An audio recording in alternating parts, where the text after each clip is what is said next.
Hey everyone, and welcome to an all-new episode of Wicked Unscripted, where we have unscripted conversations about some of the most popular reality shows on television. My name is Abigail Adams, and I am your host for this podcast.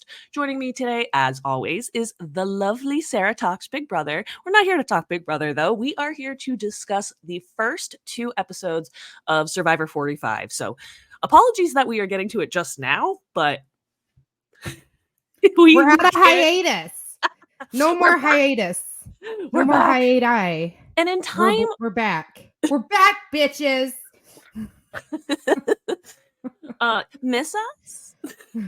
But we're coming back right now to 90-minute episodes. So it's just, I'm so glad that we are back because I didn't want to miss this. This is so big. And I've really liked so far what we have gotten out of the 90-minute episodes. Mm-hmm. Do I think there are some ways that it could have been tweaked? Of course. I don't think anything's perfect. And oh my God, yeah. I don't need to see longer cops. No, I need to see more people-y things. Yeah, we don't need more advantages, more complex advantages. We need more people-y things. I think they're getting there, though, because they are at least they're showing they're listening. So I think they also kind of want to test waters and not just like totally change something just because viewers asked for it. I think they want to do things in moderation, but I mean, I think you're giving them too much credit. I think this is the well is running dry because of the writer's strike. And they're like, how can we fill up more time? Let's do 90-minute Survivor episodes. And oh, well, I definitely think that was it. And I think they heard the fans and then they were like, we did it for you. And so I think to that part, that's no, that's beyond fair. But I hope they realize that this is something that should stick and that they need to figure out what they tweak on these nights to make something like that work, because I don't really see why we shouldn't be getting those. I've actually been saying, especially since we've been watching this, I've been telling Sarah, I think Big Brother needs 90-minute episodes. Because the stuff you lose by not having that extra 30 minutes is actually incredible. And there are things you still lose. And we will talk about that, especially in terms of week 1 with Survivor. Because we missed out on a big thing and I'm not thrilled. But just gonna eat my microphone there. Not my microphone, but my headphones. I think for the most part, though, this was it's been very successful. So I'm really excited to see how it works. Listen, I'm here. I'm excited for a new season of Survivor, but like the cast is just not giving. So I'm struggle busing my way through this season. I'm in it for the long haul. I love it, but 90-minute episodes with this particular cast, we're off to a really rough start. Oh, I don't disagree with that at all. I fully blame production. So I don't know how many of those writers that were on strike were the ones that, maybe they had some influence in decision.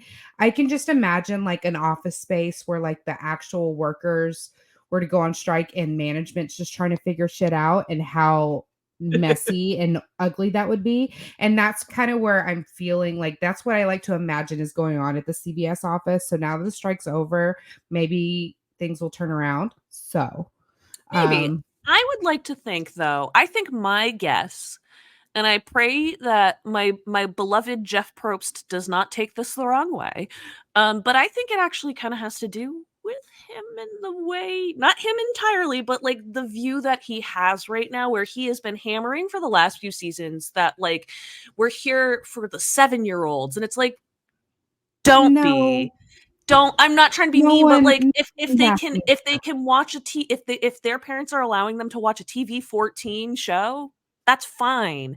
But like, can we not like it feels like it's kind of being weighed down because of that. Like a couple seasons ago, they were like, here's like how the young fans can get involved. And it's like, no, here, let me tell you something. And I'm speaking to Jeff. Okay, Jeff, if you're listening, which is not, but I will say this, like, fuck them 7-year-olds. Okay. I have 2 kids. I have 2 kids. And let me tell you, they got nothing to worry about in life. They got the Oculus, they got the Roblox, they got all their shit. I am a 36-year-old woman who is watching Survivor to forget her fucking shit. So you cater to me, bitch. You cater to me because I'm the one that needs it. I got the YouTube. Okay, I got you, and you're all I got, Jeff. You and Julie are all I fucking got. Escapism. So get your shit together and give me what I'm asking for. No, I actually don't disagree with that. And I'm not trying to say that it's been dumbed down because I don't think that's the case, but I feel like it's been softened a lot. And I feel like a lot of it is because they're like, well, we want to make sure that kids can get involved and blah, blah, blah. And there was a lot of stuff on previous seasons that parents definitely would be like, not sure if I They want. got the Nintendo Switch game. Well, that's what they got. That's for them. I think part of it is like, because I know my mom did not want me watching Survivor when I was a kid. I started with Endurance. I knew Survivor. I knew about Survivor. I wasn't allowed to watch Survivor until I basically forced my way through on guess whose season? Cerie's season of Panama. I didn't get to see much. I did get to see like 2-3 episodes, and I was like, oh, this is the best. And then I got to finally watch Cook Islands, the season after. And I was hooked. And God bless Endurance. If anybody knows Endurance, God, that was Kids Survivor that got me through. Because Survivor was it is a show that kids are interested in. And I get that parents want to like kind of have certain discretion. But I love my mommy. I love my mommy. She was like, she didn't want me watching it because she was like, she didn't like that it was she thought people were bullying people in that like it was like all like it was mean to have like these alliances and go against people, and she didn't want me to like think that that's a normal way of acting in life.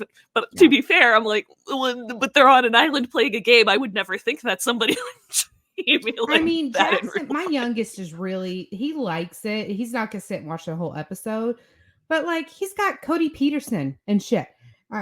Bear Grylls, like he likes that, but it's on YouTube on his phone. Okay, like my TV time is my TV time, but I get it. I mean, I don't know, I get it, but I don't. Whatever. And also, I think it's partially they're trying to reach to the younger demographic.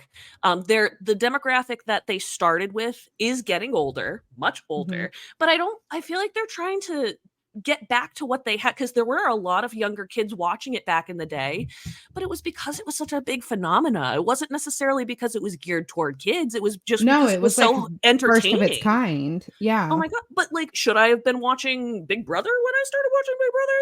Certain things? Yeah. I mean, now you could easily, but like then, now, oh no. Some of the things that I accidentally ran into before I really fully watched Big Brother, because I had seen episodes from season 1 on until I fully started watching. Some of the things I caught, my mom would be like, turn that off. Right now. So I actually do love my mom, because I think she had a decent boundary when it came to what I watched on television. But I will disagree with her on Survivor and SpongeBob. I watched Silence of the Lambs at age 7. Like, I mean, no, I watched that for the first time when I was 23. Yeah, I was 7. Anyways, so let's talk about week 1.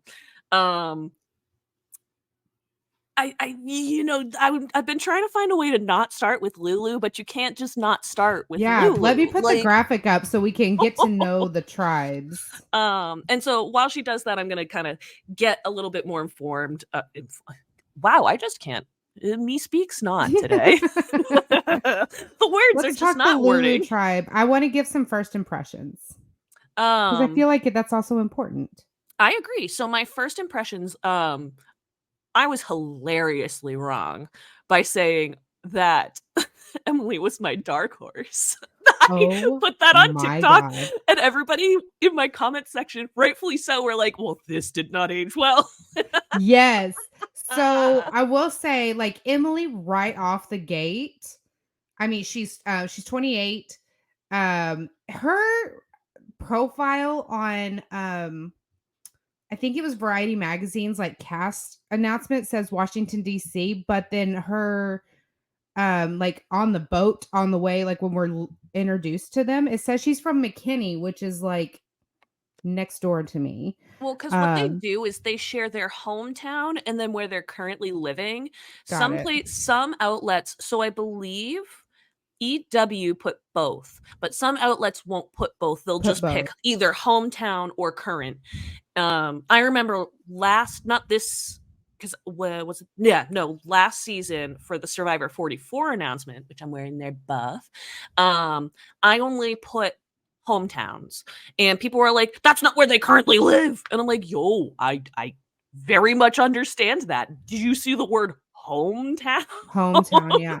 Well, I'm not she sure if you mean, but started it's like, it bruh. said McKinney, and I was like, "Oh shit, she's from Texas." That never goes well for me. To Same have with them be from here in Boston. Texas. Minus Boston Rob, it never really goes well here either. So um, but on the boat ride over, where they're just kind of voiceover to their faces riding on the boat, like she was already talking about what a problem she was. Um, and just remember like, oh, that's interesting. But people say that, like, I go back to like thinking of like Big Brother, um, the cast mini interviews they do before the house, and they're just like, I don't give a shit about whose feelings like, I don't care, I'll take them all down, I'm here to win them. And then they end up being like the biggest, like the nicest person in the whole house. So I didn't put a whole lot of stock into like the boat ride over stuff, but like, no, she wasn't kidding, that was because so bad. I'm so sorry. we'll get into that, but like after we meet all the cast. That But like was so rough.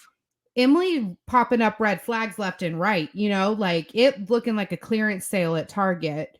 I love a good villain though, and that's what I've been getting from her, is that she's just like, but the thing is, I don't know, like I think she gets to an extent that she'd be a villain, but I don't think she understood the depth of how much she could be entering the game. She was like, I'm just gonna do this, thinking that like, yeah, she'd be the villain, but like it wouldn't like be so deep, and it got real deep real fast. Real Yeah. deep real fast. For those of you who are watching the video, Emily is top row, far right. Yeah, you want to go in order, and I know I just talked Yeah. about Emily, but we'll actually stop. We'll do it like in order of how you read. So Yeah. we'll Good actually idea. start in the top corner with Sabaya. Um, I really I like mean, Maya. I always get good vibes from people, like her personality. I'm trying to find the right words. She's very She's direct, so, but she's not like but an not angry abrasive. direct. Yes, exactly. Yeah. Not She's wow. Thank you direct, for but finding not my abrasive. words. You're fine. Like, this is what we do. We're just Blech, finishing each other's um sentences. see, Yes. we're at that point in our relationship. Um she's I know direct you. but not abrasive. I Yes. liked that she speaks her mind, but not in a dominating way. She seems to have a really good headspace for the game. I could really see her going long haul without, the negative side effects of like hunger and sleep and stuff like that. Like, Yeah, she seemed she very seemed level-headed entering this game, which I yes, think yes, is super important. Like, I get being hyped up and being excited, but she was going in kind of being like, I have a mission. We're ready to just get this shit done. And yeah, I really enjoyed the directness, but it's great. Like, she is very, and I think the first impression is really panned out so far. yeah, Um, absolutely. Compared to others. It's a Yes. little hit or miss. I'll tell you, I didn't, for Sean, who was the guy in the middle, I couldn't get a read. Couldn't get a read. I He's feeling like a Lululemon, he said. But well, I love, oh god, he was full of great lines. I absolutely love yeah, him. I really liked his, like, I don't know what else to call him on Survivor other than DRs, but like I call them confessionals, even though they're okay, technically good. Yeah. not, but like I call them Yeah. confessionals because they're as I close as liked they get. his a lot. We got a couple of them over the last 2 episodes. I Very feel like we'll see colorful. more of him, but I think he's doing exactly what he needs to be doing right now, within this tribe. And then yeah, we already talked about Emily. We'll talk about her a lot more later. Mm. And then there was Brandon, who started the show crying as a super fan. Um, It endeared me. I as a longtime fan, I get it, because knowing how fast I am to cry, I might have been that person. And so I'm just being dead Yeah, I serious. can't talk. I fell for it. cry when I I'm would have anxious, I cry when sobbed I'm like a mad, I cry baby. when yeah, I get it. But yeah, I love a good socially awkward player. Um, I like a nerd. You know, we'll talk more about my feelings on him later, but first impression wise, if I'm staying in first impression mode, Yep. I I he was very sweet. He was very sweet. I just feel like I immediately I noticed a pattern where I see this tribe as not the same, not comparable, but in a casting decision and when they were dividing up the tribes, the same as we saw fuck, names escape me. Carolyn's tribe. What was that? The Yes. buff you're wearing. Um, um, um, um, I know, but the cuckoo tribe. was it Tika?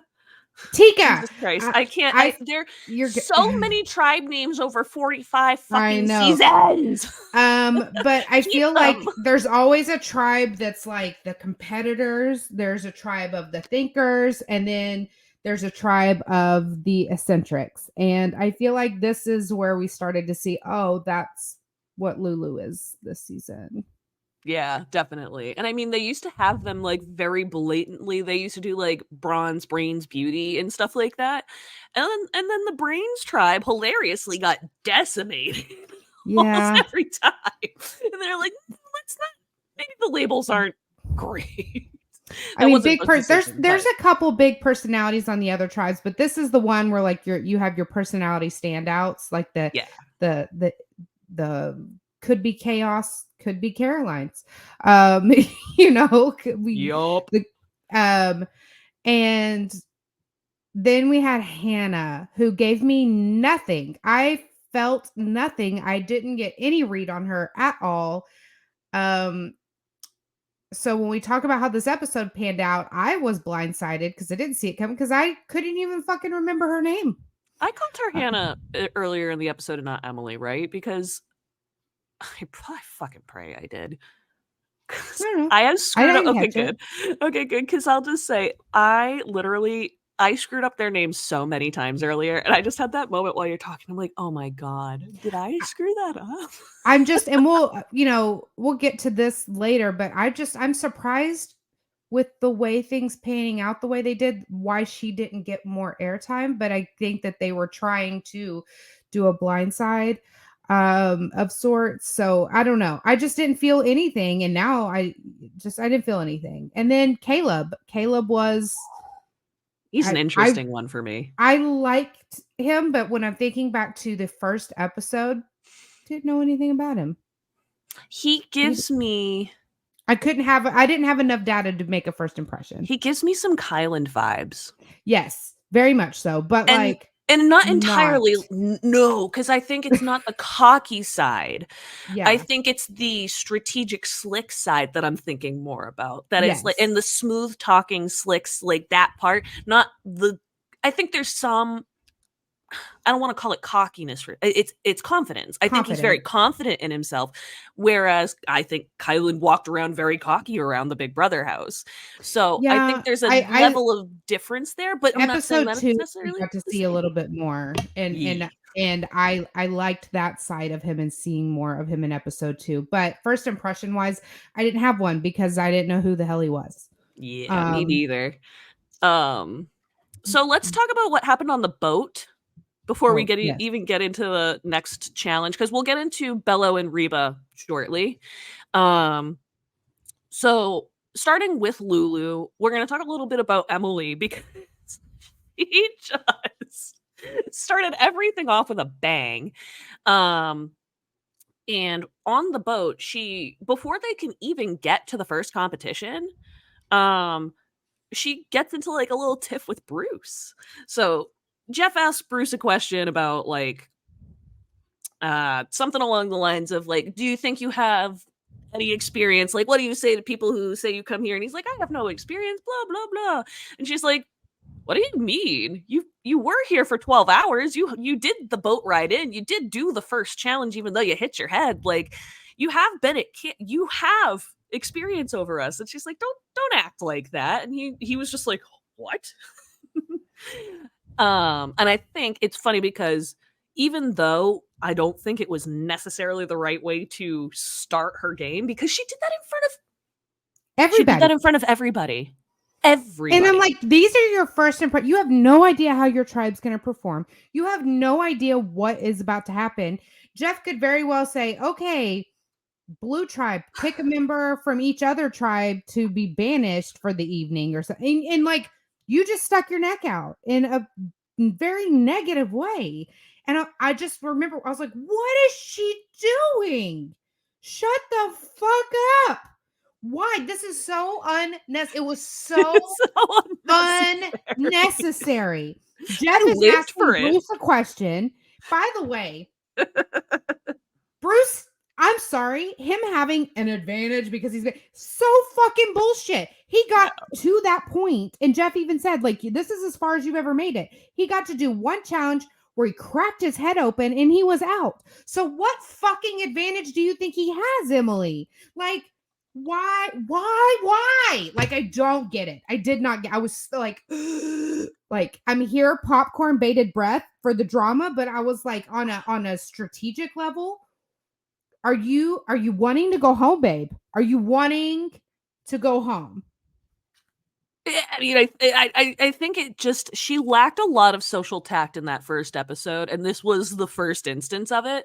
I will say, I don't think she was I don't think she was right entirely, but I think she was right to kind of question if he was going to be confident. She was like, I think he's going to walk around and act like he knows shit. And I'm like, while I don't agree with the fact that cool, he comes in with an advantage. Shut your mouth. But she wasn't necessarily wrong, though, and that's the part that I want to say. Tell your tribe. Yes, correct. Tell your tribe around the fire. Don't tell the whole fucking cast.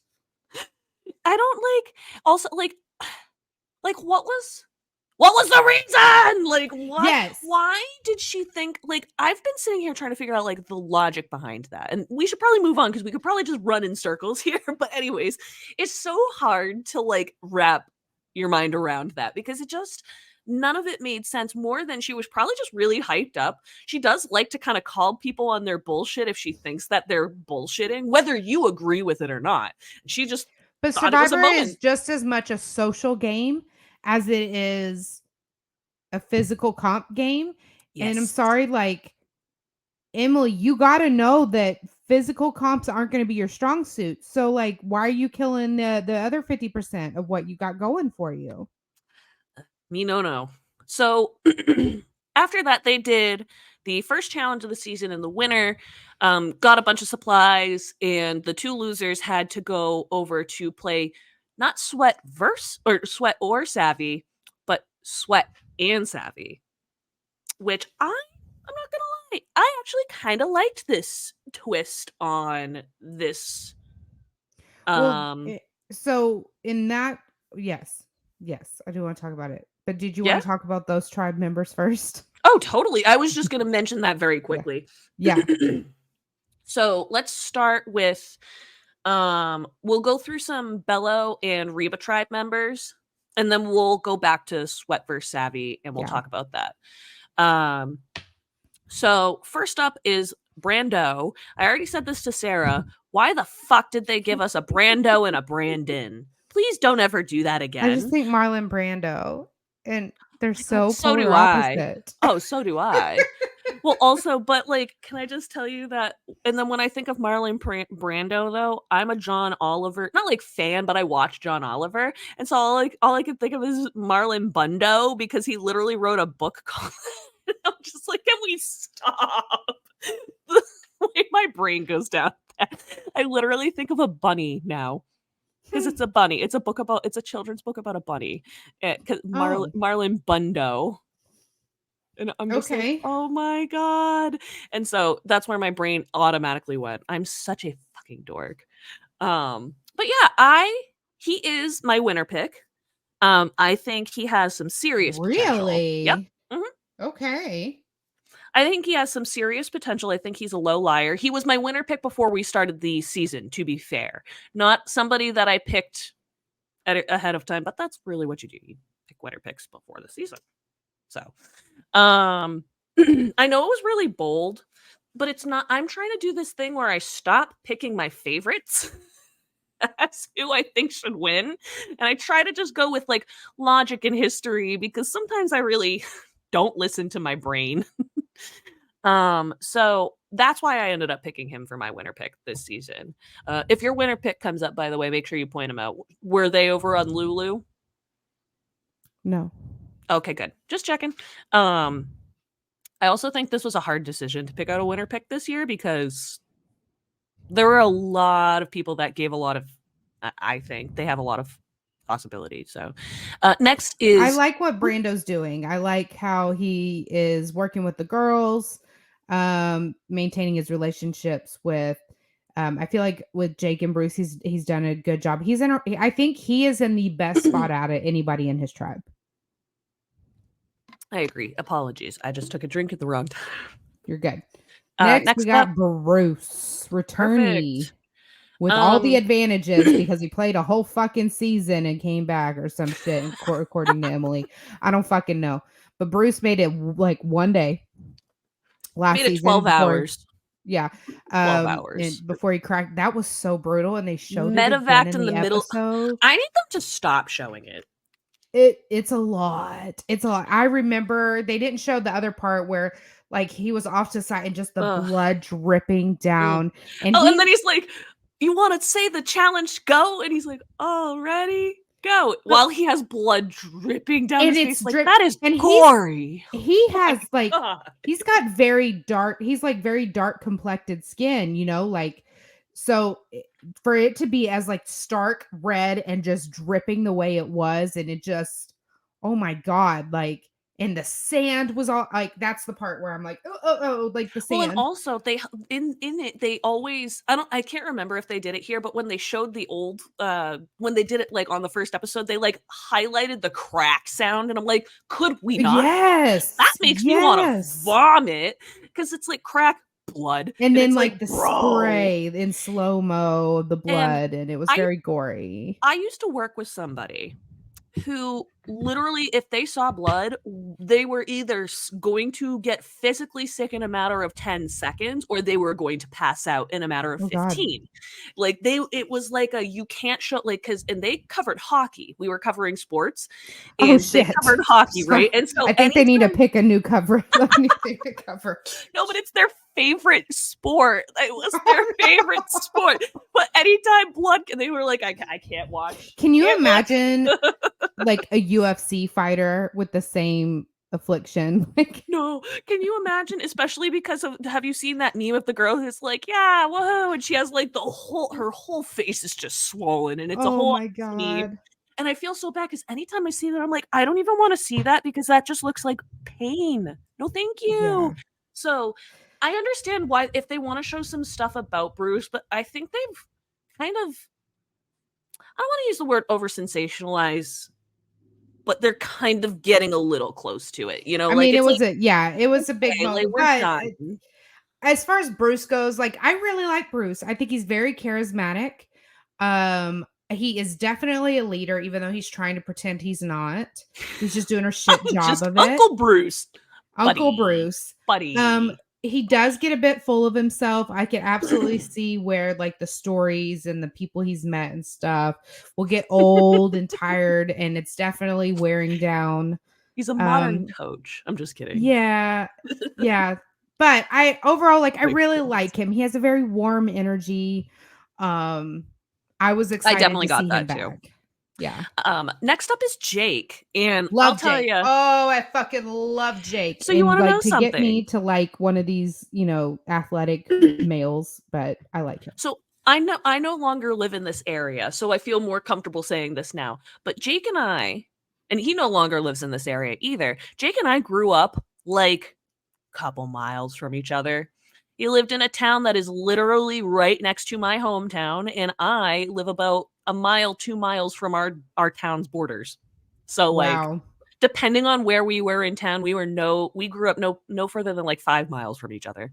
Wow, that's cool. Fucking I really crazy. like him. I do too. And he was shocking. So I remember before we got videos, I was talking with Ben, who will hopefully join us this season. He was like, oh boy, I'm not sure if I'm gonna like Jake. He just gives off very classic, like Boston, like what, like I don't know, just the classic masshole Boston guy. And he was like, I'm not sure if I'm gonna like him. And then the second he starts talking about like, oh, I love Broadway. And he's like, I'd rather like I know more Broadway people than athletes. We were like, oh, okay. Yeah. You can't judge a book by his cover like that, because holy shit, he's different than what I expected. Yeah. I really love it. It's so cute. So I don't mean to overtalk. I'm just fangirling. Yeah, you're good. He's fun. I'm excited to see what's gonna come out of this. He, though, is not very slick, and we'll talk about that a bit later. As much as I enjoy him, I don't know if he's going to have certain social awareness long term. Yeah. That's going to be what I'm concerned about. And that is because of our next person, who is Katura. And I really love her. I love her so much. Absolutely love her. She's the one I was talking about to the listeners. She's the one I was talking about with that's gonna the Bruce thing of it all. She is so fucking over his shit. She is so over him. She finds him obnoxious, annoying, and egotistical and full of himself, and she just wants him gone. She's just so annoyed with him, and I love it. I love her honesty. I love everything about her. Oh my god, yeah, everything she gives, and the way she talked about Jake, where she's like, "Hey, I'm a lawyer. Am I telling people I'm a lawyer?" Yes. Nope. We can just toss that out here right now because it's not super big. That's one of the things, and I'm like, damn. I liked you before, and you just went from here to here. She's like, I know being a lawyer is like something you want to lie about, and Jake is out here. He's fresh out law school, fresh out the bar exam, and so he's gonna want to talk about it. He wants to talk. He's gonna want to talk about it. So she gets him talking about it. Meanwhile, like, oh, what's being a lawyer like? And one, it's feeding her ego. Two, it's putting the attention that he's a lawyer. And three, it's like deflecting that she's the one herself, but she ain't telling anybody anything. God, I love it. It was just so, I feel like that moment has more power in the long term than I think some people are going to realize. And I specifically picked up on it because I was like, yay, Jake, he had just come off Sweat and Savvy. He had done his damnedest. And I was like, I really liked what I had gotten from him in his confessional so far. And then all of a sudden she comes in there and she's ruining his game. And at first I got a little defensive because I loved her, but I was like, why are you doing this to Jake? Should I not like you anymore? But the thing is, it's really hard to not like her. You can't not like her. This is just so brilliant. So smart. It's just me being salty because she's after my boy. Yeah, here's the thing. I love her. I love her confessionals. I don't see her making it long term because she does seem to make mountains out of molehills. And she does kind of look for the drama in everything. And I feel like that's going to hinder her long-term vision and prevent her from working with people that she probably should be working with. I do worry about that with her too. I think she is a little too rigid in terms of, at least from what we have seen, in terms of like, well, I don't like this person, so I don't think I would work with them. When she dislikes somebody, she dislikes them hard, and that is such a hindrance in not just Survivor, but Big Brother, any social strategy game. You need to be a little bit more pliable, more flexible. You can dislike somebody, but you need to like convince yourself of some good attributes, because you're going to find yourself in a position where you need to work with them. And whenever you feel so strongly about somebody and your mind's made up, like, I just don't like this person, there's very, very few people that won't wear that somewhere on their presence, meaning she could be absolutely being nice to him around the fire, but he is not going to pick up warm vibes. He's going to pick up sketchy vibes, and it will be in her body language. It'll be in her energy. It'll be in those areas. So in order to maneuver and navigate around that, just not in Survivor or Big Brother, but in office life and politics, you really need to be able to convince yourself of some good areas and attributes about people, so that when you are around them, those are what you're thinking about, and your body language isn't, you're not thinking in your head like fuck this guy as you're saying nice things, because that does exude in your body language. Um and those are the kinds of things that I watch for, and I'm really passionate about in these kinds of shows, and I feel like that is going to be her detriment. It was Mimi's detriment as well. So Mhm. it Brilliant, was, brilliant assessment. yeah, Love ya. I feel very strongly like I really like her, but until she can get some of those chips off her shoulder, I think I don't know that I see her making it past the merge. Next up is Julia. Don't know She's anything about her. Yeah, I was gonna say another one, very much like Sean. I didn't It's not even just don't know much about her. I didn't have much of a first impression. I was just kind of like, Mm-mm. "You're here. Okay, let's see how you do." Not necessarily that I like or dislike. It's just like, eh, we'll see. Um, and the next up is Kendra. And I gotta say, Um, Loved her. She's she very Miss is Kumbaya. she Um, is behind Jake my favorite. And her first yes, impression when getting on the bus, I love my tribe, and she's I just love them all. We're the best. And her eyes the like came Virgo out and of their Libra. sockets. The Virgo and Libra Yes, and then we're conversation was the talking like best too. signs and all this stuff. Like I'm like, oh my We're gosh, like born the in energy. I love September. it. I love it. So much. Well, I thought also, whether it was intentional or not, I don't think it was intentional. I think that was a really important moment for her because that was just instant bonding. Her finding a connection with people so quickly over something that's not game related, that is just something that brings people back to their lives back home. That's something that's, if they believe in astrology, a piece of who they could be. And it's like I just thought it was really interesting to see that something as small as like what's your sign could actually potentially build a lot of trust with people on your tribe, like Yeah. unintentionally. I'd love I to mean, I see. do the same shit, but I do it with Hogwarts houses, like um I just know that there's very few Slytherin that I can mesh with, and I just know that if you're a Hufflepuff or a Ravenclaw, we're like I will die for you.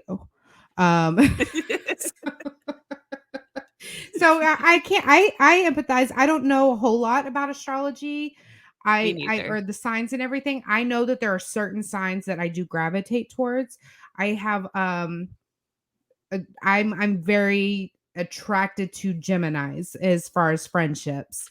I am the caretaker, the caregiver for a lot of Geminis, and I know that Geminis and Cancers are typically like the people that I surround myself with.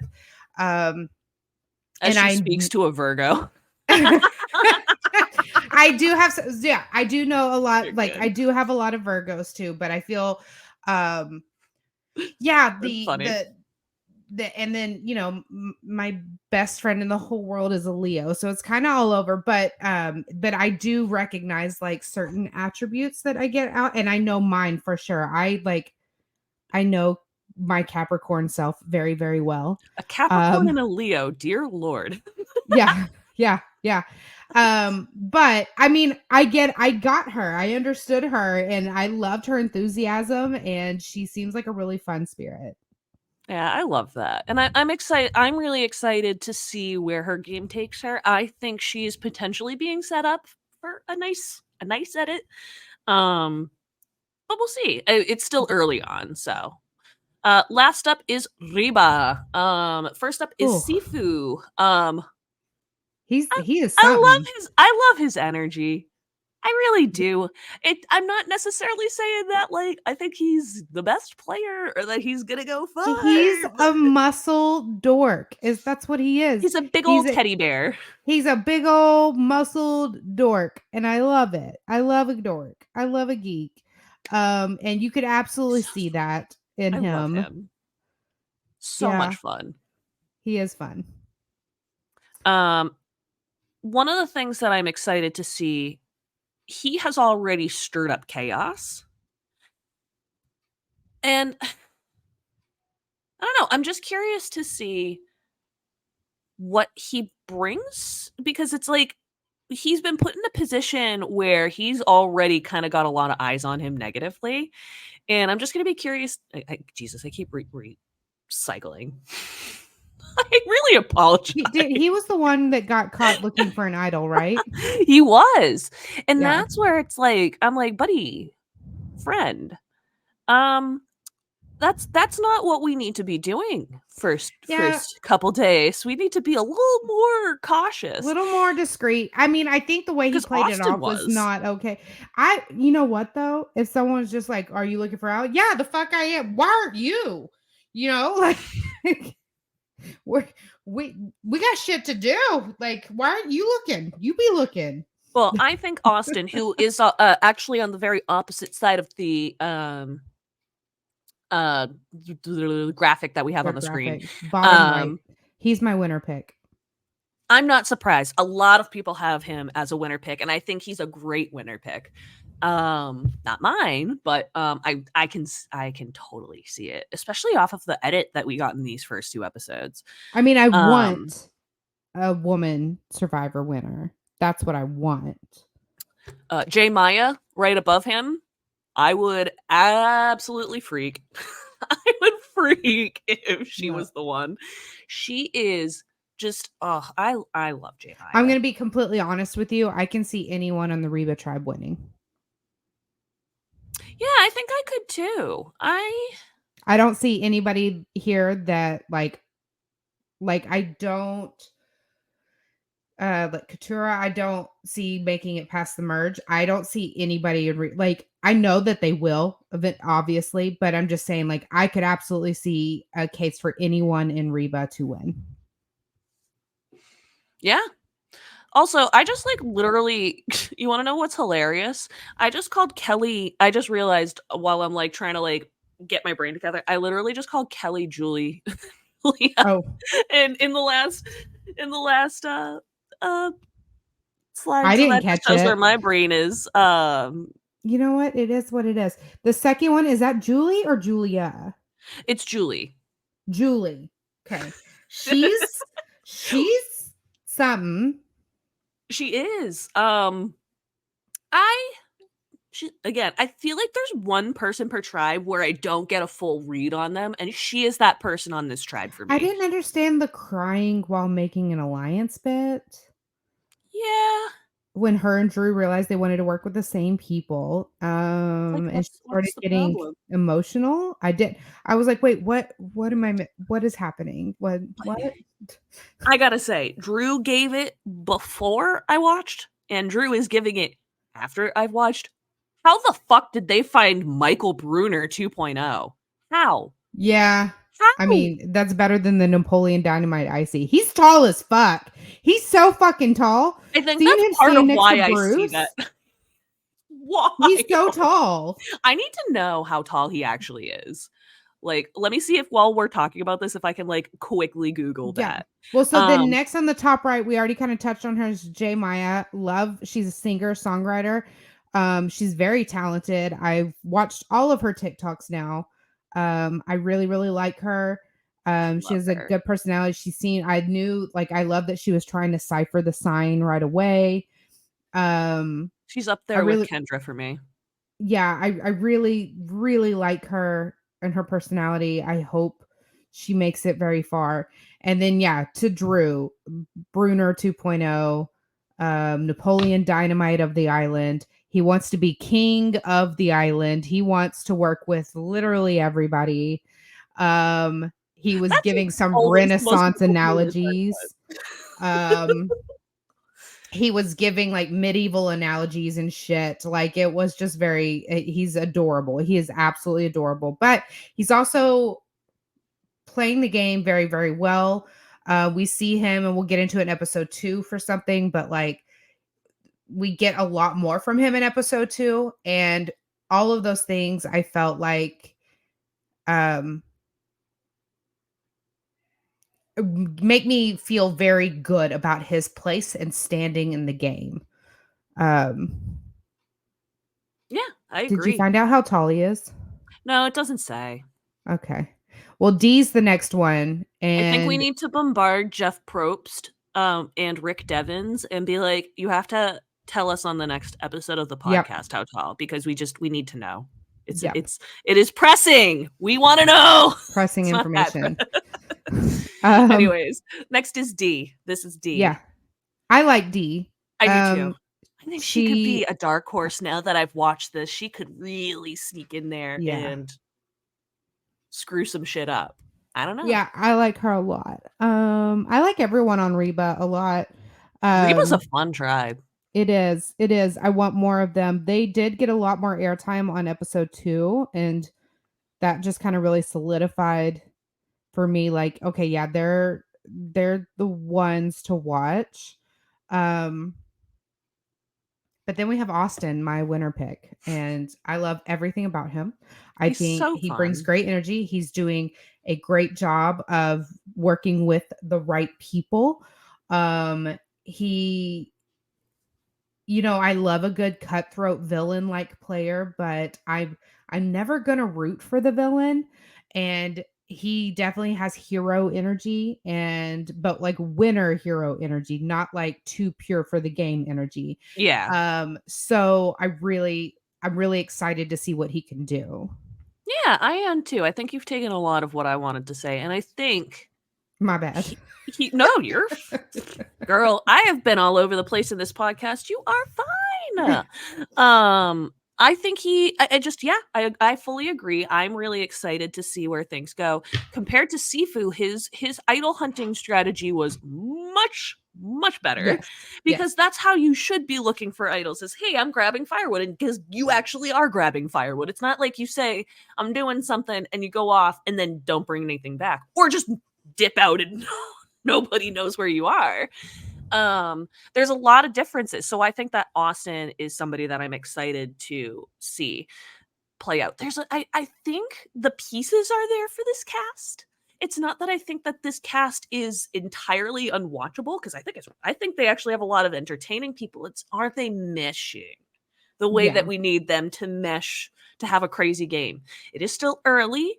So far, Lulu's kind of dominated the spotlight. So I'm kind of hoping we get a little, as much as I do love the Lulu chaos, I want to get a little less of it moving forward. Let's talk about why that is, though. So let's get into like why Lulu's in the spotlight. Well, Lulu can't get their shit together. Backing up to the challenge on the boat, Lulu just absolutely just failed. They started out pretty decently, but once they got their boat back to the boat, because they had to go out into the water, do a whole bunch of things, and then come back, as soon as Brain tried to start climbing that ladder, it tumbled. It went so far downhill from there. He couldn't get out of the water. He couldn't get up on the ladder. Then he had an anxiety attack and passed out. Though. I feel so bad. Like my heart. He passed out, had to, get medical attention. He was fine afterward. But not a strong start for Brandon at all. The tribe seemed to be supportive of it at this time. I don't think they were looking at him to be dependent on any kind of physical.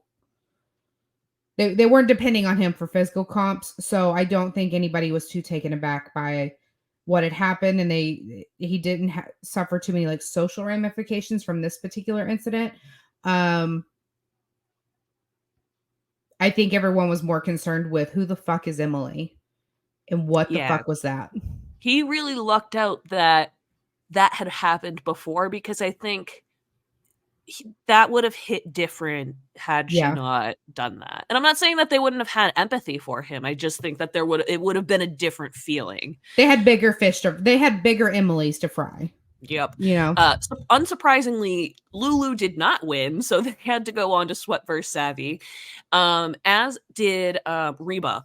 And so no, Bello. Sorry, Jesus Christ. No, Reba won. Excuse me. Just I was brain everywhere. She's like, what? No, you're good. No. But then I And was doubting myself before no. accepting you. And that's because Jake, my baby Jake, Jake is one of the people who ended up, him and Brando actually ended up going to do the Sweat vs. Savvy task. I didn't think it was necessarily the worst strategy to send them, considering they didn't know what the challenge was going to be. Mm-hmm. Obviously, in hindsight. Well, listen, we've seen Sweat versus Savvy every season for the last few seasons. Last, I don't know how many seasons. And it's always the same thing. It's either a puzzle or carrying water 5 miles back and forth, you know? And I think that that was a good strategy to take an athlete and a brain. Absolutely. It wasn't bad strategy. It's just they had no idea that Survivor wanted them to do that and be like, ha, ha, ha. Yeah, You got sucked. It's just like, and how they got suckered was it wasn't Sweat versus Savvy, it was Sweat and Savvy. So they were going to have to do both a physical and a puzzle, which is a first. That has not happened. It's very rare here lately. I feel like we get any first in Survivor. It's just very rinse and repeat these last few seasons. So for that, I was appreciative. I just don't think that this particular competition was properly vetted by, or like, they always practice these comps out to see about how long it takes time wise or how long this is going to be. And I think that that is ultimately why we had our very first Sweat Savvy loss. And not only just one, both teams did not succeed. Yeah. So neither team were either able to get any of the supplies that they were competing for. That was Caleb and Sabaya. That's right. That's right. Where a lot of Emily's concerns came from. Yeah. And she was like, oh, they have to be aligned. They have to be. And I mean, they were aligned, but like her. Bombastic like, side eye. Okay, no, Emily. But they weren't. That's what I agree with, though. Like, she took it to a level that it did not need to be taken to. Should it just be like, maybe they're going to be aligned? It's a comment. Make a comment. It's fine. But like the way she was like, oh my god, they have to be aligned. They're going to be coming after us. What are we going to do?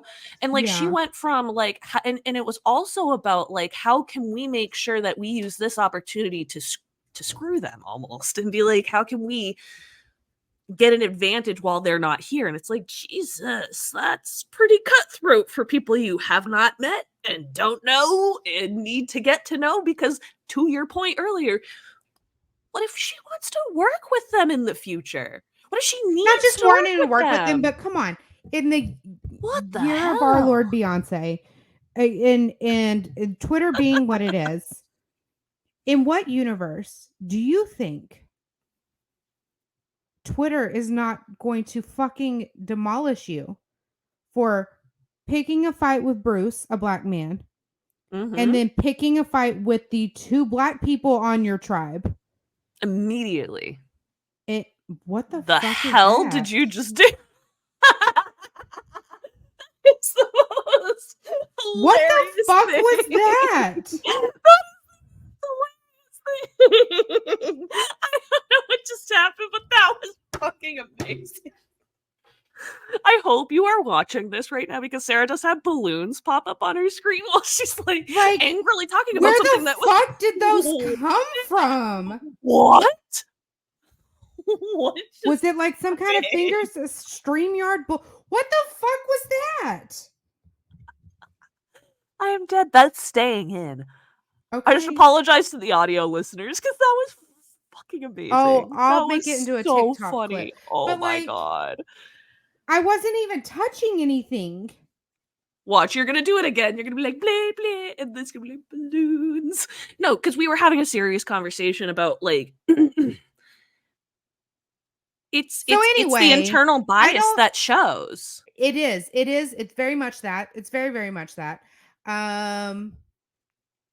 And I don't have live feeds to tell whether or not she's like this with everybody, and production just showed these, or I don't know. I don't know. And it's not, I can't as confidently speak on it as I would in the BB universe, but it definitely doesn't look good. What the fuck? Like, it was just what the fuck. But yeah, so they both lost Sweat versus Savvy. And so they went home. They both told their tribes. This is kind of when we started to see some of those dynamics that we kind of talked about through the Reba and Bello conversations we just had. So I think we can honestly move on to the immunity challenge. I don't think there's anything. Oh, before we move on, the one thing that we didn't really talk about much or enough that I do want to touch on is that Austin did find a beware advantage. And this was in episode 1, so like, damn. Damn, kid. But it took a little while. When we get to episode 2, we'll talk about it a little more, but he wasn't as quick as some others who are going to find this advantage to kind of get to the point where he needs to get to with that advantage. But I think that's a little vague. You'll hear more about that later in the podcast, but for now, what do you do? You just try to see what works. She's like, I need to figure out what gave me the balloons.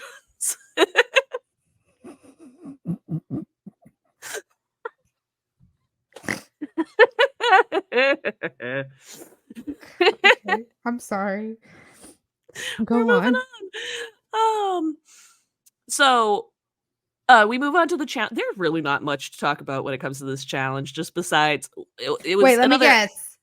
Obstacle ending with a fucking puzzle. Yeah, you're correct. Go over these. I so really over them.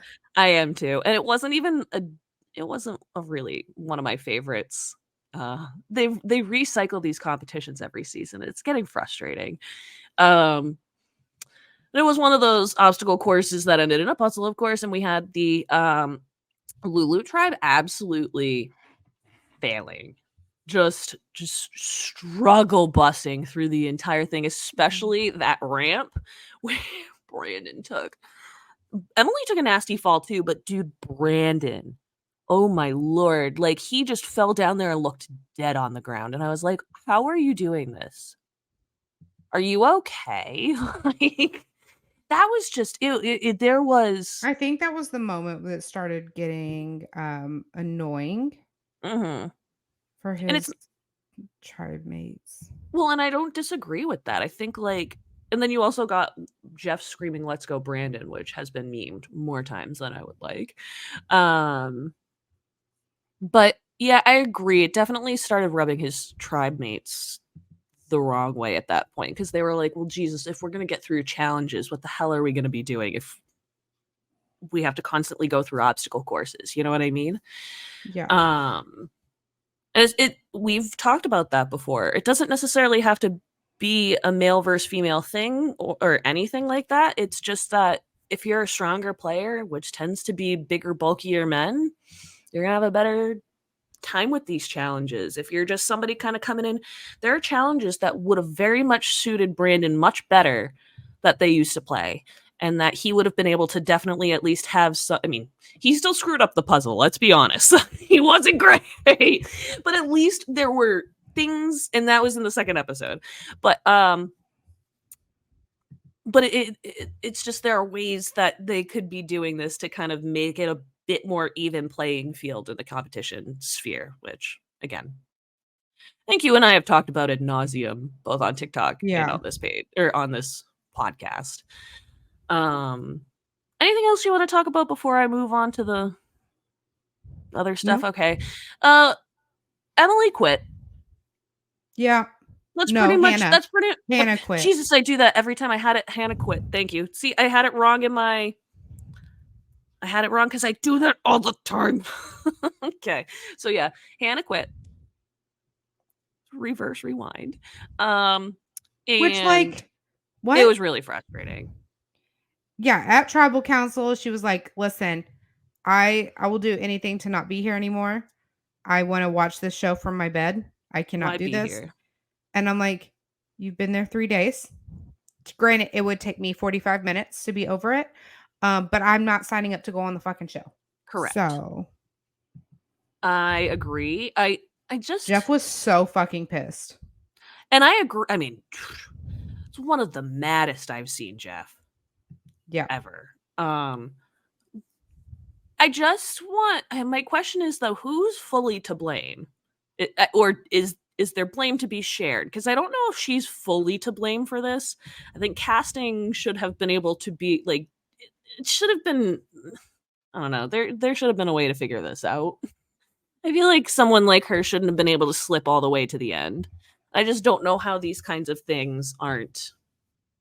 I don't know how casting works. I'm not saying I do. I'm just saying, like, how do we cast somebody who is so willing to just quit right away when there's obviously an alternate that was waiting on the wings, and they aren't getting an opportunity because of her. And it's like, that person could have been our Joseph. Who freaking knows? And when I say a Joseph, I'm referencing like Big Brother 24. There was somebody that got pulled days before, I think actually the day before Big Brother was supposed to start, and Joseph got put in, and he was one of the most entertaining people on the season.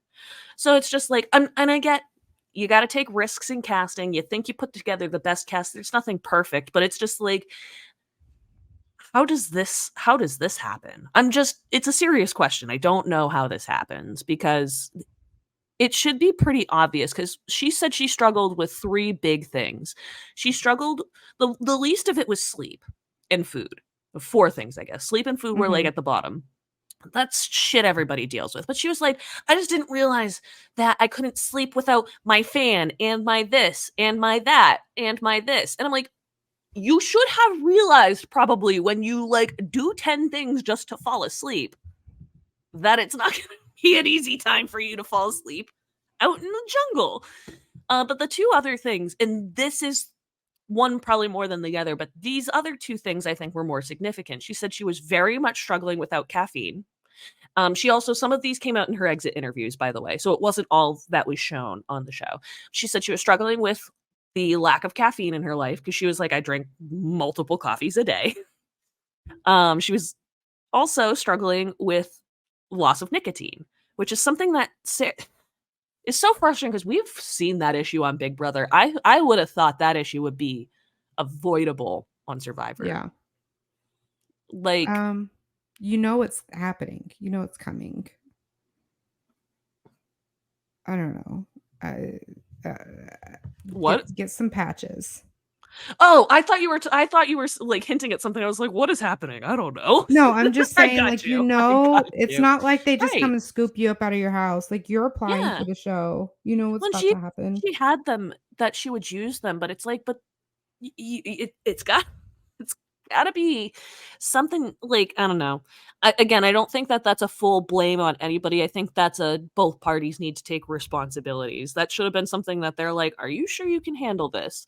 And then if Yeah. she wasn't in that position the day they were shipping them out, they should have just been like, cool, alternate, here you go. Yeah. You know, it makes me mad. And Eliza Orleans said this too, on her Or social they need media to like roughen up the conditions at that at the camp that they at go to. Ponderosa. Ponderosa.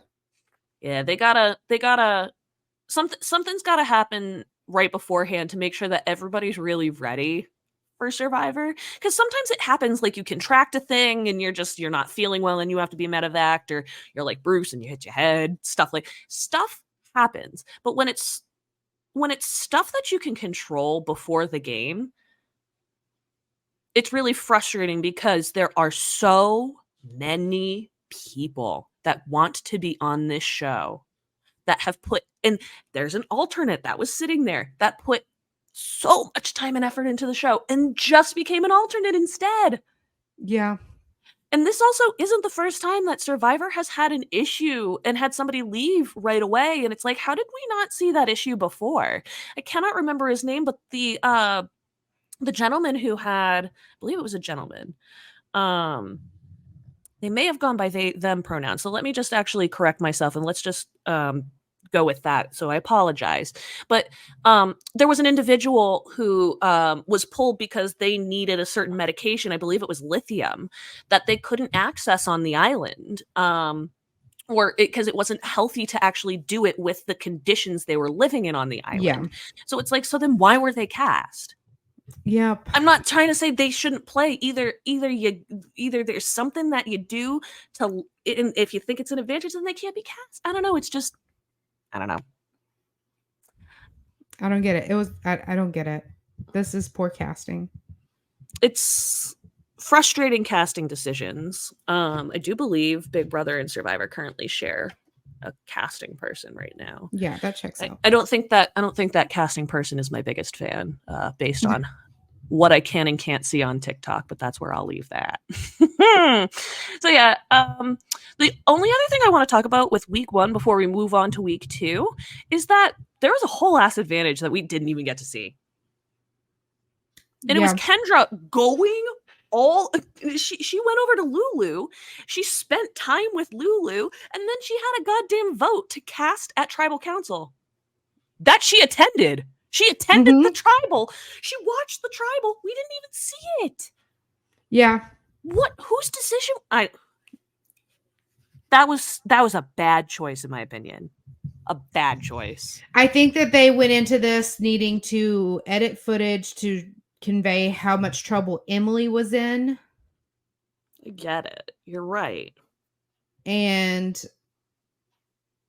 they decided to cut that part out, I guess. But I think Jeff said we'll see some of it later. But like, why not? Don't do it later. We had 90 minutes. Order.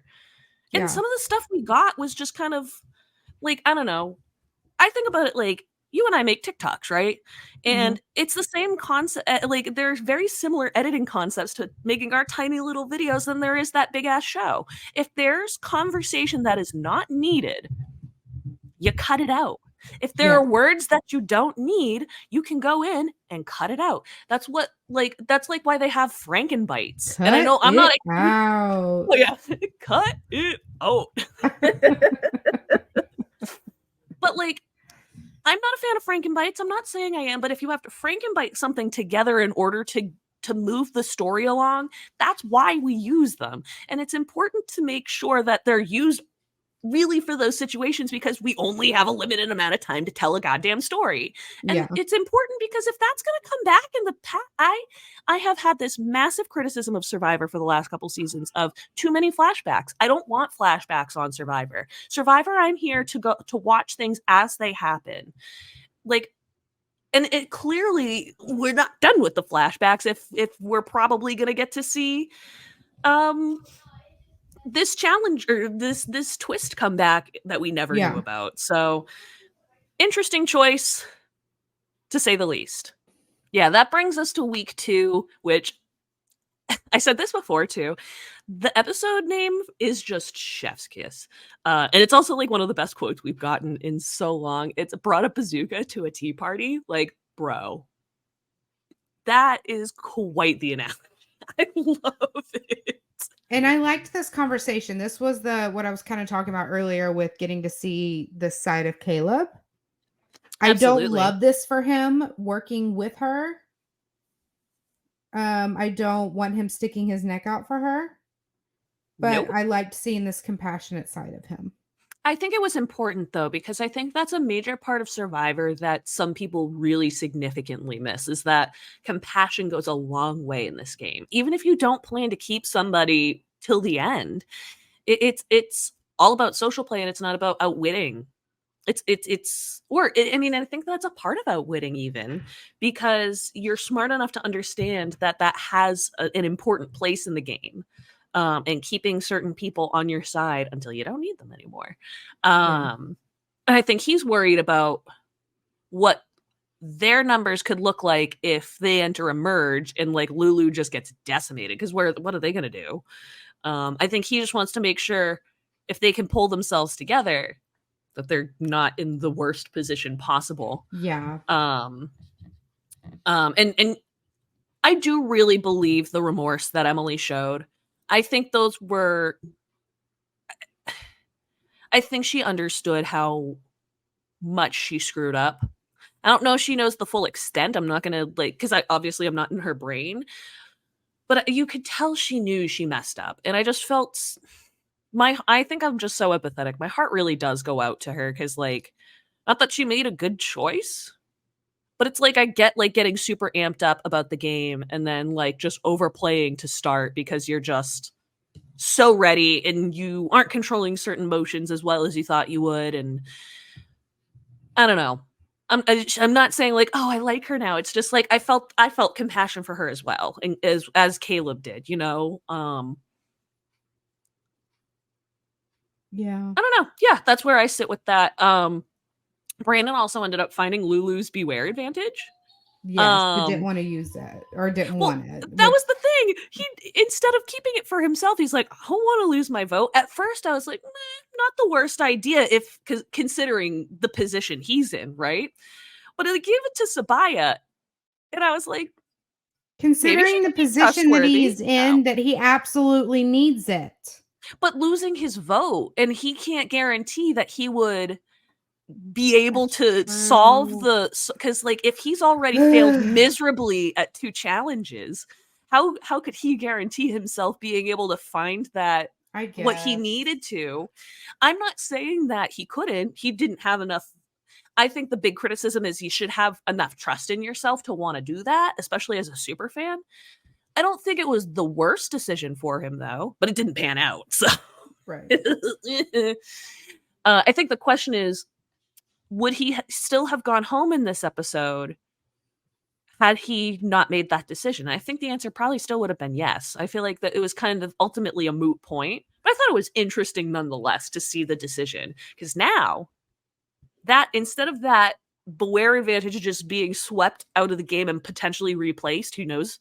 It's in the hands of Sabaya now, and like Austin, she has to decipher a clue by using their team flag. Austin deciphered his. He hasn't found what he needs to look for first, but Sabaya has. Fallen palm tree with an X.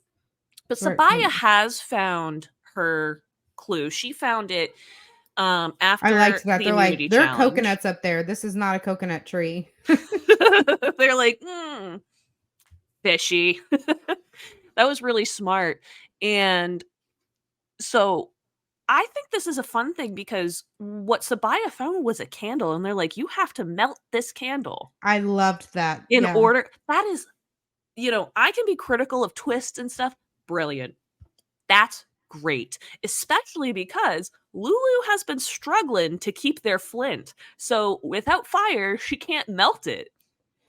So she can't get her vote back. I'm thinking of like leaving out in the sun on a rock. You think? Because the rock retains sun heat. That's where I would go. If I don't have fire, I'm putting it on a rock directly in the sunlight. And then the question is though, where, because obviously she can't do that near camp. Because like if somebody found it, they'd be like, a candle melting in the sun? I'll take that. Yeah. and who knows? Like, can somebody take that if she just like left it there and just assume it as their own? We have questions, Survivor. Yeah. I need that answer. That's what I would try though. And you could also like that idea. Yeah. Or leave the rock out in the sun so it gets hot, and then put your candle on it and melt from the bottom. Like, do any of them have glasses? Emily did. Brandon tried that. Yeah, I thought so. I think given more time, he could have done that too. Did they end up using a droplet of water though? Because that's what they need. And I think a lot of people think it's just the eyeglasses, and you can, but a lot of times you have to snap the eyeglasses and have to increase the magnification. I don't know. Mark was talking mad shit. My husband was talking mad shit this episode. He was just like, why do you need a flint? It's fucking Survivor. Get 2 sticks and make fire. Oh, Mark. That is not how that works. Well, no. It has, but it's like very difficult to do. And when a tribe did it, it took them a few days. So, but like, I would assume the humidity prevents that kind of stuff. But and that's kind of something I think is a really good point. Because wet anything ain't sparking. Mm-hmm. That's what she said. I think.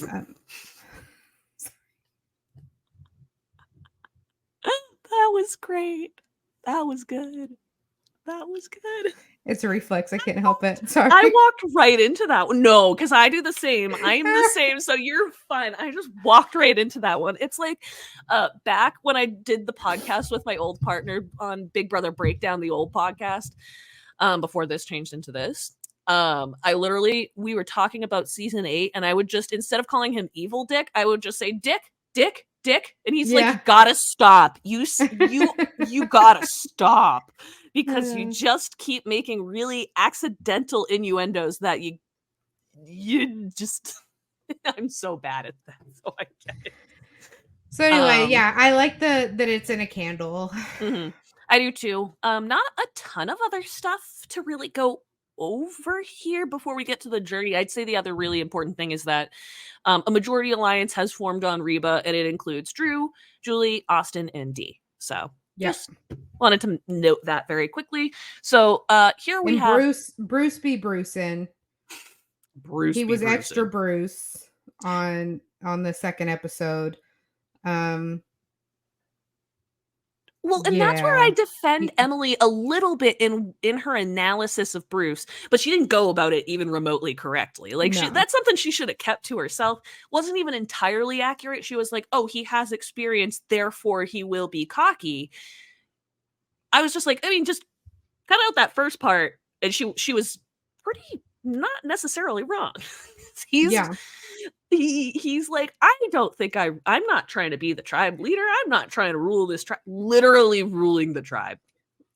Yeah. Some people just can't help it. And I don't mean that in a bad way, because to be fair, if I'm on the right tribe with the right people, I could be that person. But if I'm on a different tribe with different personalities, I could totally be Katura and be like, excuse you? What? So it's interesting. I think that's the fun of seeing how they put these tribes together, because it's like, would Bruce, or maybe if he had lasted last season, is this what we would have gotten out of Bruce? Is this the same dynamic we would have seen, or would it have been totally different? Just interesting to think about.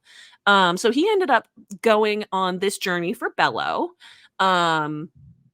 And the other two people that went were Drew for Reba, Mr. Michael Bruner 2.0, and Brandon from Lulu, just getting all sorts of camera time. Brandon decided to just expose his entire tribe dynamics during this. Why? I don't think he did. I don't think he did. I think that he went into it knowing Bruce was burned by Emily. And I think that he just wanted to like kind of let Bruce know, like, it ain't just you, bro. Like, she's just like this. I agree. I think that was the intent. It's just whether that ended up being the impact, where it felt like it was just kind of like, I look at it if I was Drew, right? And I don't want to look at it like either Brandon or Bruce, because I feel like they're emotionally attached to it because of what happened with Emily. If I'm Brandon, if I am Drew, I'm looking at that and I'm like, take some notes. Yeah. Just like, I don't know. It wasn't, I don't think it was the worst decision, especially because even though he's out of the game, that's information that Bruce is certainly going to be holding on to. I don't know. It was just I feel like a lot of Brandon's choices are a bunch of just mixed bag of, I get why you did it, but Speaking of choices, so they got this hey, sit here and talk for a minute, and then each choose a path and go down it. They ended up all coming to these puzzles things where, like, you do the puzzle, you get the advantage, but you could lose your vote. It's risk your vote. And speaking of choices and decisions. Oh, Mr. Brandon. But Bruce decided, like, I can't risk it. I can't risk my vote. I suck at puzzles. I hate puzzles. I'm out. Drew knew he was in a really, really good spot, but he's like, an advantage would be really nice. Let me go about doing this. And then Brandon did not question it at all. He's like, I love puzzles. I'm here for it. I can't do physical. I need the advantage. Let's go. And what was driving me the most fucking insane watching these two guys do this puzzle is when Drew was throwing the pieces. He was throwing them. Like, you have a whole ass table. Use the fucking table. The chaos and the mess, if they would have just did the puzzle like the video where you make the stacks. That way you can easily see if you fucked up. You know, when you're on Survivor, you lose logic, though. I'm just saying, like, oh my God. Like, I would never in a million years be matching things up and then throwing them on the floor, like throwing them over my shoulder. And that part was like making my eye twitch. And then I get like, okay, I'm not a mathematician, but in my head, I calculated 6 possible combinations for these 3 numbers. So you have 3 spots, 3 numbers. There's 6 possible combinations. There's 1 and 2. She be mathing. 3, This 4, is Sarah math. 5. I think there's 6. Okay. And if Brandon, if you're sitting here and they don't work and you're like 3 numbers, go ahead and just double check your work real quick. Just go ahead and double check that you're working the right numbers. Okay. Like and it would be easy to do if you had a system on the table when you fucking match the tiles. Like I'm not going to win challenges. I'm not going to swim for shit. I'm not going to do obstacle courses. My fat ass could never. But if this puzzle was right in front of me, immediately I know what I need to do. Immediately. Do I get it right on the first time? Probably not. But you only have 3 minutes. And so there are ways to double check and quality check your work. And it just just me being who I am, this was fucking infuriating. You didn't get it. The thing's not coming out. Why are you wasting precious seconds trying to rejiggle it out? Like, I don't. It's gonna work somehow. No, it's not. Keep going. Just go back. And if you watch, he's also switching up all 3 numbers. Okay. You have 6 possible combinations. 2 of them at a time are going to start with the same number. So you just switch the last 2. If that doesn't work, then you switch the first one, and then you do 2. There's 2 combinations with the other flipped around, and then there's only 1 more combination after that. Like don't change all 3 numbers every single time. Like, this was not that hard. I need people to do logic puzzles before they go on Survivor. Just a couple more people. Maybe I'm just being too mean. Maybe I'm being angry, too much of stealing your thunder, being angry spice about this, but like there's not very many things I could do, and this is one of them I would excel at, and it's not fucking hard. It's not that it's not hard for some people and it's hard for other people. Bruce could have fucking done this.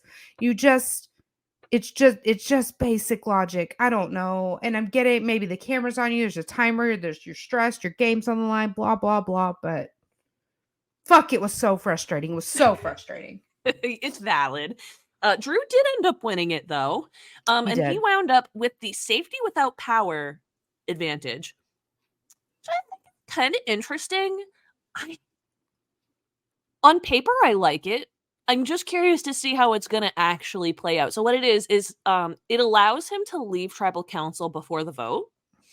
And part of why I say it's interesting, not just because of the power itself, but he literally went and told his tribe mates about it.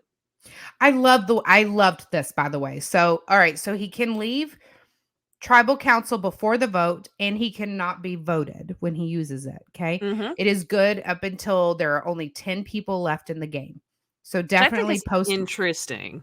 Yes. So it can go with him to the merge. But not far into the merge. Not far into it, but into the merge. In that first week into the merge, I feel like is when you might need it the most. I absolutely agree. So that would be great. But when he went back to camp and he told everyone about it, he's like, yes, I got it. So here's what I'm thinking. I'm thinking this would be absolutely great for us to use at the merge to protect, a Reba tribe member. So if it looks like you are in trouble, I could give it to you. And that immediately everyone's like, he's solid. He came back, told everybody. I feel like he's just a straight shooter, honest, loyal tribe member. That's really great. And that's what prompted Austin to tell him about the hidden immunity idol. Yep. The beware advantage that he found.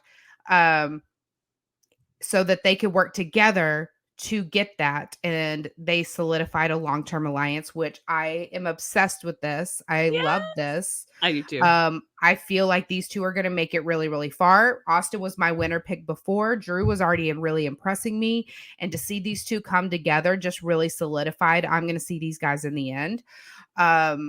I love this. I love this for them. This was awesome. I really love it too. And And I don't think Drew could have played off his return in any better way. No, and I feel like since I've been using the Michael Bruner Big Brother comparison for him, I feel like Austin is his Britney. Like I feel like they are really going to be solid with each other. I'd be curious to know if one of them had the balls to turn on the other at some point. I would think it would be Drew turning on Austin. Yes. But I really hope that doesn't happen. I'm really enjoying this dynamic between them right now. I know we've only gotten kind of a brief look at it, but I'm really enjoying it. I think it has lots of potential, and I think, knowledge is power in this game, and I know, I hate using that, knowing that they have had knowledge is power advantage, but like seriously, I would say Drew has the most knowledge right now. Like he has the knowledge from the journey, he has the knowledge of everything that everybody got from the boat, and he has, I'd say Kendra maybe is probably close because she had that secret advantage that we didn't see. Yeah. So I actually can't necessarily say he's at the top. I'd probably say they're kind of close because we don't know what happened with her, but he's got the most, if not some of the most knowledge among everybody playing the game right now. And I think that's going to really, really, really help him down the line. The question is he going to overthink things? Because he is very confident in himself and just being like, I will be the king of this island. And it's like, I love the energy, just careful with that line, because that has been the downfall of many a great Survivor player. Survivor player, and any people really on any reality show, but especially on this show, in these recent seasons. So yes, and so I'm excited, but curious to see where this goes for Drew. Let's talk about the challenge, the immunity challenge. So, what's another obstacle course to puzzle? But there were some changes that I do want to talk about. One major change. So they did jump off the platform. They did do the balance beam. Those are all the same. But it ended with a tree puzzle that is different, or like one of those puzzles that is different than the puzzles we have gotten before. They have changed it up so people can't just go home and practice. It's like, I'm not saying, so hear me out. It's a slow golf clap, because it's like, this is something that should have been done before. Shouldn't have been something that fans had to scream for. Shouldn't have been that obvious that these should be getting changed all the time. But I'm just saying thank you for finally listening, because we appreciate it. Now keep doing it and do more. Did. This puzzle was the exact same as everything. You know, the difference was it was very similar. No, they've done similar tree puzzles and it's not the same. It was a Caitlin puzzle. Yes, but they do lots of those different kinds of puzzles all the time. I'm just so fucking over it. I really am. Trust me, I'm really fucking over it. I'm not saying I'm not trying to say like, hear me out. I'm not like, yay, they made the obstacle course puzzle thing so much better. I'm just saying, oh, well, if you're going to do the obstacle course to puzzle thing, thanks for making the puzzle part fairer. Because if you have somebody on your tribe who knows how to solve that puzzle, it kind of doesn't matter how much you fuck up the competition, as long as you don't fall super behind, because you just put that person on the puzzle and they're going to solve it. Even if it's similar, because literally Carson went home and 3D printed these puzzles and was like, I can now do them. And it's like, this is what we have to stop. And I think, to be fair, I think Survivor wasn't prepared for technology to take that turn on him. I think they were just like, well, I can't like recreate these all on their own, besides like the ball one, which is there's like a pyramid ball one that Evie was so good at. She literally nailed it, right? Or nailed it right away. The timing one? Yes. Loved that one. Loved that one. So yeah, but Lulu sucked it up again. Brandon struggled. Oh, Brandon. Sabaya was over it. She's like, you're the puzzle guy. You can't do physical comps. You can't do puzzles.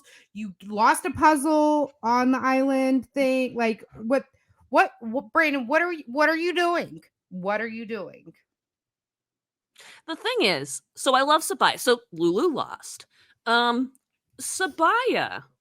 even after all of that, was still pretty interested in getting Emily out over him. Yeah. And I'm personally glad that Caleb and Sean were able to talk her out of that, because that would not have been a good move on her part. And I understand why socially she needs that to happen. But also worth noting, we saw a transfer, the first I've ever seen, a transfer of the shot in the dark, which I didn't think you could do, but apparently you can. And she in an attempt to gain trust with Sabaya, Emily gave her shot in the dark and was like, "Please, I want to show you that I want you to trust me. Take it. I will make myself vulnerable at this tribal council. If you want to vote me out, then vote me out. But I want to give this to you to show you that I trust you and that I want you to trust me." I think that obviously helped in Sabaya's decision making as well, but going back to it, it's just like, if you're going to lose another tribe member and you need to be strong at the merge, you can't continue to save somebody who is just going to cause your tribe to continue to lose numbers. I'm not one to always say that you need to vote out challenge liabilities. I think you have to have a balance, but he's proven he is the biggest liability for challenges. Like, you can't keep it. So that's just where I came from. I don't know if you had a different take, but No. I mean, I thought that was a good move on Emily's part, sharing the shot in the dark. That was very smart. Very smart. And we, saw some inroads being made between Caleb and Emily, where he said he understood her and he was trying to nurse her back to health, is what he said. Yeah. I think he kind of what gave we her some talked great about. advice. Yeah. Yeah. I mean, there was no outcome other than somebody else quitting, that Brandon wasn't gonna, meet the end of the road here. Yeah. I was curious at the beginning when we were still waiting between week 1 and week 2. I was kind of like, I can't tell. It's either going to be, they're either amping it up for Brandon to have this massive comeback, or he is out in the next couple of episodes, and there's like no in between. Yeah. Shocker, Brandon was voted out. I'm going to be curious to see what happens for Lulu moving forward now. I know they still have Emily, who's a bit of a liability in a lot of social respects, but I'm just going to be curious, like, how is this going to impact them on challenges now? Will they be able to function better? Will they actually win something? Should we expect to see a different tribe at tribal council next week? I think the answer to most of those, if I worded them right, they're yes. I think I think Lulu's not gonna hit tribal for a third week in a row. No, I don't think so either. The question is, and I don't know, but my question to you, who do you think it will be? My guess is gonna be Bello. Bello. I agree. I see Bello going to tribal next. Oh, we didn't talk about, I mean, it's just quick side note. Oh, obviously. They made it very, very clear this episode. You cannot sit out of a challenge 2 times in a row. Yes, thank you for bringing that up. Yeah. Thank you. I'm glad we didn't skip that. Can I just say the wording's into not that too. Can I just say though, I hate that they were like, it's a new rule. No, rephrase that. You're bringing back an old rule because it existed for decades. 2 decades. Not long enough for everybody to be confused as fuck when what's her face sat out 3 challenges in a row, because it was a thing and then it just wasn't anymore, and so now it's a thing again. And the whole excuse was, well, it's only 26 days. You can't just let them make and I'm like, no, that's the point. It's 26 days. You actually shouldn't be letting them sit out. Is this going to be the one I need to sit out of, or would I do better at this one than the next one? Should the next one be the one that I sit out at? There's some strategy behind it. That's always been it. And you take that strategy away when you don't have that. It's really frustrating. So I am glad to see that rule came back. I don't think that was a rule that ever should have gone. Right. Again, I don't understand the logic of why it went. I know Jeff has explained it. It does that.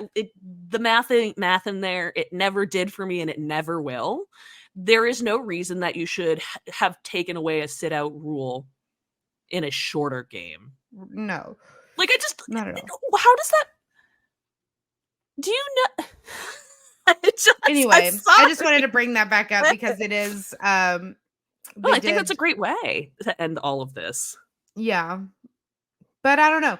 I'm excited for Wednesday night. I do think it's going to be Bello. I think that that's who I could see going to Tribal Council. Or we could have another Tika year where it's Lulu again. So who knows? I mean, it really could be. And if it happens, are we going to see Emily out the door this early? I think we see Emily gone. Yeah. Unless, and I'm not saying that this happens, unless she gets to go on a goddamn journey.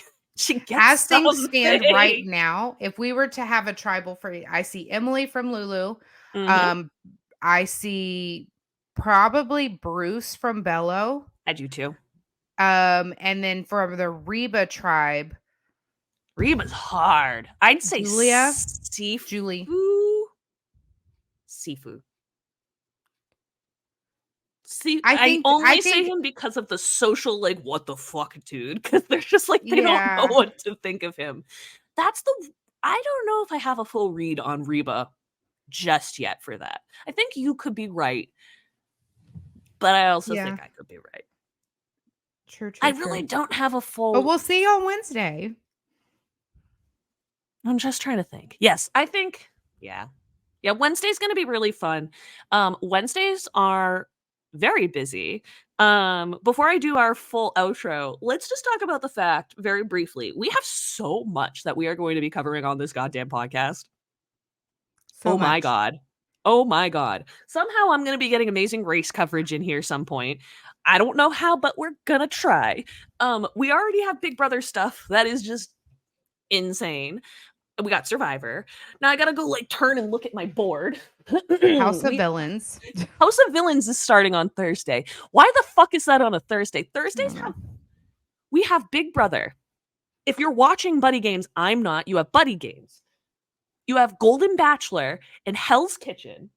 And Challenge USA and Bachelor in Paradise. There's too much. It's too much. Why are they doing this to us on Thursdays? Oh my God. And then I have to go to work on Friday and be dead. And it's like, but we're doing it because we love you guys. And we do. Oh, and Dancing with the Stars on Tuesdays. Dancing with the Stars. That's true. Yeah. So if you, like us, have a hard time keeping track of who's who and what's what and who's on what tribe and who's got the what idol and advantage and where each person stands on the island, we do have the Survivor Bible ready and available. If you want more information, you can email me at sarahtalksbigbrother@gmail.com, and I can send you the links to it. But it is cheaper, discounted from the BB Bible since there's no live feeds and it's not as intensive. But there's a lot of information in there. So for only $15, it could be yours. Just email me, sarahtalksbigbrother@gmail.com. And that is how you can keep up with all of your castaway info and who's got what, and help and play along with us as we strategize and try to predict what the fuck is happening in season 45. You can also check us out on Patreon for some exclusive stuff. Right now, we're working on some Big Brother stuff, but there will be more on the way. So if you want to follow us, check us out over there. But for now, that wraps up this episode of Wicked Unscripted. But if you want to find us on TikTok, I should have said that first. If you want to find us on TikTok, we do lots of updates over there, largely Big Brother, but we're also doing some Survivor content this season as well. So you can find us at Sarah Talks Big Brother, or it's Abigail Adams. You can also email us at sarahtalksbigbrother@gmail.com. We get unscriptedpod@gmail.com, or it's Abigail Adams. Oh no, that's not my email. Excuse me. Abigail Adams Pro@gmail.com. Not going to give you the wrong one. But the Wicked Unscripted email is where you want to reach out to us if you want to ask us a question, share your thoughts, leave us a tip. We would love to get some viewer questions in for these episodes. So if you have anything you want us to answer, can just be our thoughts on something, share your own thoughts on something and have us weigh in, whatever you'd like, we'd love for you to join. So email the podcast again at wickedunscriptedpod, pod at gmail.com for more. That's wickedunscriptedpod, pod at gmail.com for more. We are always looking for fresh and diverse voices to join the conversation. But with that, we will see you next time. Bye-bye. Bye.